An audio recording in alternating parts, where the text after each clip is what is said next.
में माता सिंदूर भर रही हैं, मांग में सिंदूरा भरा जा रहा है, मांग में कंकु भरा जा रहा है, मांग में सिंदूर भरा जा रहा है। और वो सिंदूर नाक पर गिरता है, वो सिंदूर नासिका पर गिर गया तो कहते हैं कि कोई काल आने वाला था पति के ऊपर, वो काल टल गया और नाक पर सिंदूर आया तो नारी का सौभाग्य और अखंड हो गया। ये शास्त्र कह रहा है। और सिंदूर भरते समय वही सिंदूर अगर भूमि पर गिर गया तो अब देखिए जरा, देवी भागवत को उठाकर पढ़िएगा। वो सिंदूर जो मांग में भरा जा रहा है और नाक पर गिर गया तो शुभ होगा, पति की उम्र बढ़ाएगा, घर में बच्चों का विवाह होने वाला होगा, कोई अच्छी सूचना आने वाली होगी। मांग में भरने वाला सिंदूर नाक पर आकर गिरता है तो कोई सूचना अच्छी मिलने वाली होती है, कोई बंधन कटने वाला होता है, कुछ अच्छा हमारे परिवार में होने वाला होता है, पति की उम्र बढ़ने वाली होती है, कोई रोग आने वाला था वो कट रहा होता है। और वही सिंदूर अगर भूमि पर मांग में भरते समय गिर जाता है तो समझ लो कि कुछ ना कुछ ऐसा काम होने वाला है कि मेरी आंख में आंसू आएंगे। वो निश्चित है, वो निश्चित है।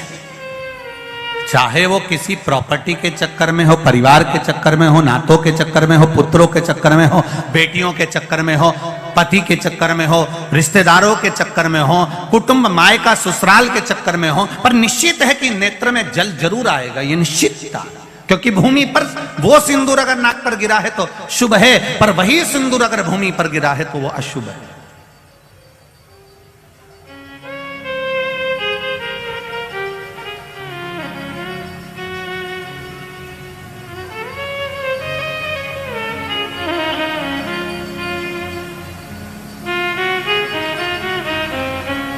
बहुत ध्यान देना जरा, प्रसाद शिव महापुराण की कथा चल रही है। संपूर्ण देशवासियों की मेरी माताओं से निवेदन है, मेरे इन भाइयों से निवेदन है, उसको जरा ध्यान से सुनना। आप सालासर बालाजी गए, आप मेहंदीपुर बालाजी गए,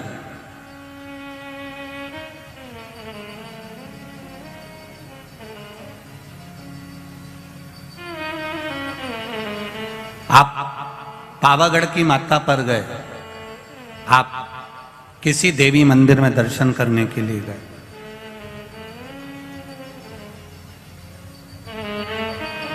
वहां से उन्होंने हनुमान जी के मंदिर का सिंदूर लिया और तुम्हारे माथे पर लगा दिया। समझना जरा कथा को बहुत अच्छे से। उन्होंने हनुमान जी का सिंदूर लिया, तुम्हारे मस्तक पर लगा दिया।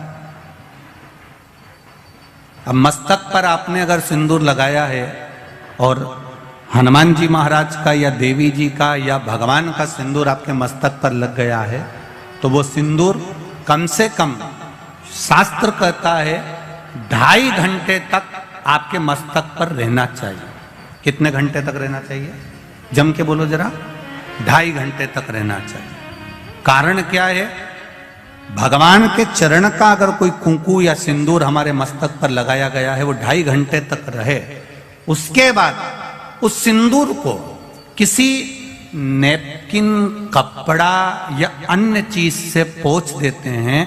पोंछने के बाद वो गलत जगह पर टंग जाता है, लोग उसका गलत हाथ का प्रयोग कर लेते हैं। वो जितनी जगह गलत जगह जाता है उतना दोष हमको लगते चले जाता है। इसलिए उस सिंदूर का क्रम है कि कोई पुष्प है, उस पुष्प से उस सिंदूर को लगा लिया जाता है, कोई पत्ती है उससे सिंदूर को लगा लिया जाता है, उस पुष्प को फिर विसर्जन में, अगर विसर्जन में नहीं रख सकते तो अपने घर में जो गमला होता है जिसमें पौधा लगा होता है, उस पौधे में उसको डाल दिया जाता है, जिससे वो सिंदूर उसमें मिल जाए और हमारे घर में सदा रहे। पर हमने कोई टाविल, होटल में ठहरे तो होटल के टाविल से पोंछ दिया, कहीं ठहरे थे तो दीवार से पोंछ दिया, कहीं लगा दिया, उसका दोष है,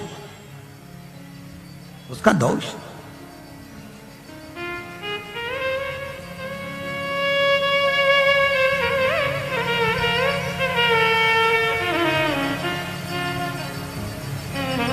कितना सुंदर बात कहा गया है। नारी मस्तक पर मांग में सिंदूर भर रही है, नाक पर गिरा शुभ है, जमीन पर गिरा शुभ है, जमीन पर गिरा वो अशुभ है, पर मांग का सिंदूर नाक पर आया।